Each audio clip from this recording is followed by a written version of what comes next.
You couldn't sleep. Yeah, I can't blame you. It's really hard to sleep sometimes. Is there anything I could do to help, maybe?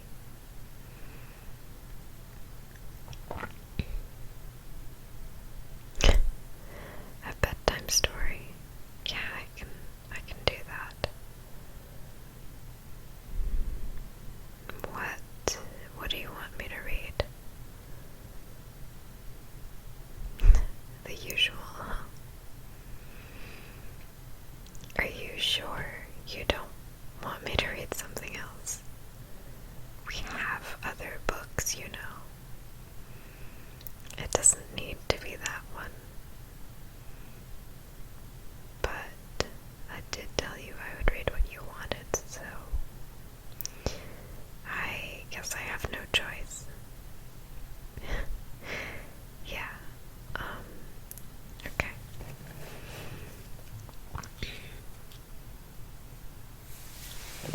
I did promise. Well, I didn't promise, but I told you I would read what you wanted.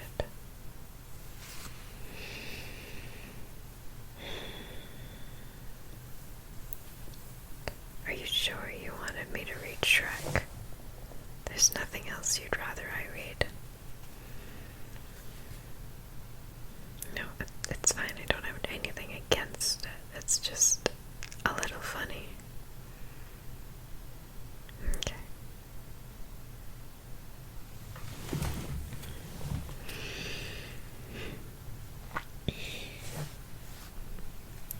His mother was ugly, and his father was ugly, but Shrek was uglier than the two of them put together. By the time he toddled, Shrek could spit flame a full 99 yards and vent smoke from either ear. With just a look, he cowed the reptiles in the swamp. Any snake dumb enough to bite him instantly got convulsions and died. One day, Shrek's parents hissed things over and decided it was about time their little darling was out in the world, doing his share of damage. So, they kicked him goodbye, and Shrek left the black hole in which he'd been hatched. Shrek went slogging along the road, giving off his awful fumes. It delighted him to see the flowers bend aside and the trees lean away to let him go by. In a shady copse, he came across a witch.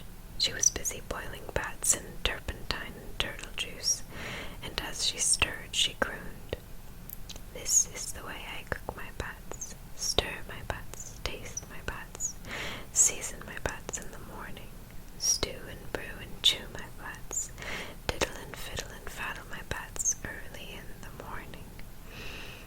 What a lovely stench! Shrek cackled. The witch specialized in horrors, but one single look at Shrek made her woozy. When she recovered her senses, Shrek said, "Tell me my fortune, madam, and I'll let you have a few of my rare lice." "Splendid," crowed the witch. "Here's your fortune. Otchky potchky itchky pitch. Pay attention to this witch. A donkey takes you to a knight. Him you conquer in a fight. Then you wed a princess who is even uglier than you. Ha ha ha and cockadoodle. The magic words are apple strudel." "A princess!" Shrek cried. "I'm on my way." Soon he came upon a peasant singing and sighing. "You there, varlet," said Shrek. "Why so blithe?"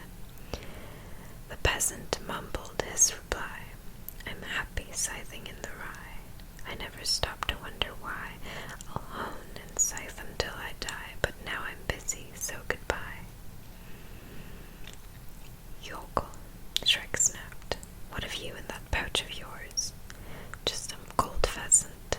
"Pheasant, peasant, what a pleasant present." The last last thing the peasant saw before he fainted was Shrek's glare warming up his dinner. Shrek ate and moved on. Wherever Shrek went, every living creature fled. How it tickled him to be so repulsive.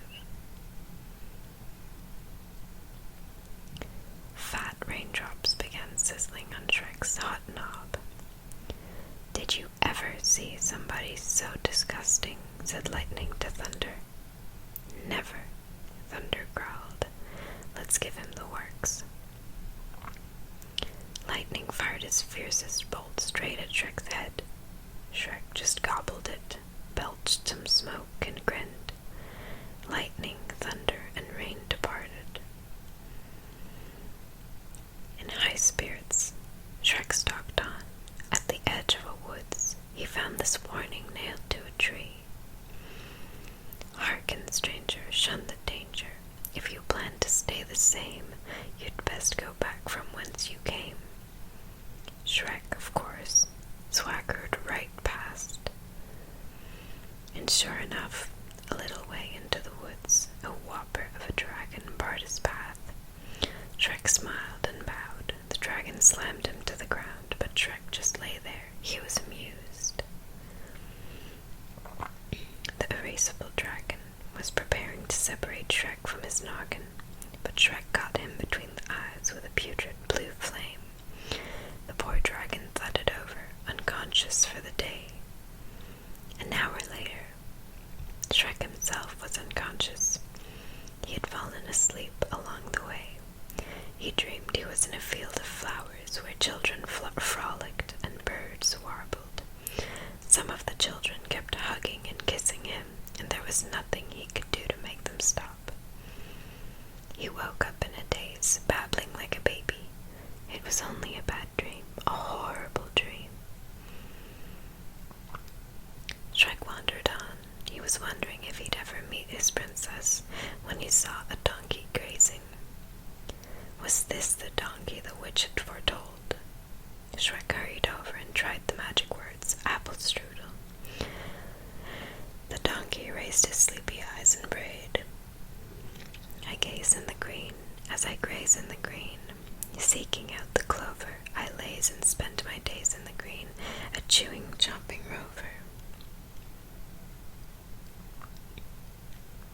"You jabbering jackass," Shrek screamed. "Aren't you supposed to take me somewhere?" "I am. To the nutty knight who guards the entrance to the crazy castle where the repulsive princess waits." "Then take," Shrek shrieked, and he hopped onto the donkey's back. They soon came to a drawbridge where a suit of armor stood. Shrek knocked on the breastplate and demanded, "Who dwells inside this armor, and also in yonder castle?"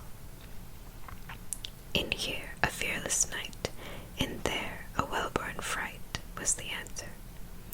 "It's my princess," said Shrek, "the one I'm to wed." "Over my dead body," roared the fearless knight. "Over your dead body," Shrek agreed. "Not so brave, thou churlish knave," countered the knight. "Do me the honor to step aside so Shrek can go and meet his bride," Shrek commanded. "Magician's mercury, plumber's lead, plumber's lead, I smite your stupid scabby head," as the knight smote. Shrek popped his eyes, opened his trap, and bellowed a blast of fire.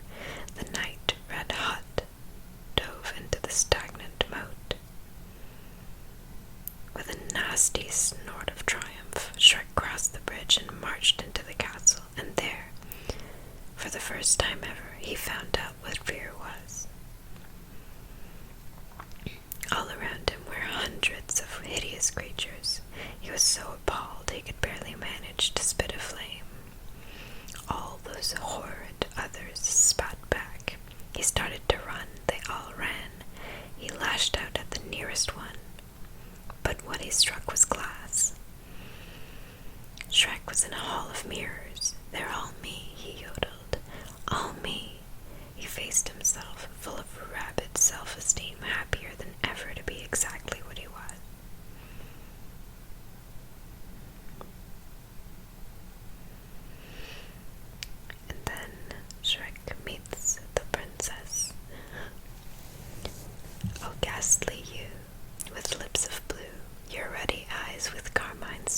enchant me.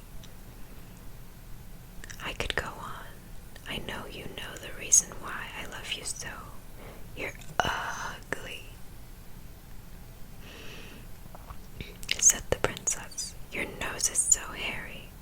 Oh, let us not tarry. Your look is so scary. I think we should marry. Shrek snapped at her nose. She nipped at his ear. They clawed their way into each other's arms. Like fire and smoke, these two belonged together. So they got hitched as soon as possible, and they lived horribly ever after, scaring the socks off of all who fell afoul of them. And that was Shrek. I hope you enjoyed it.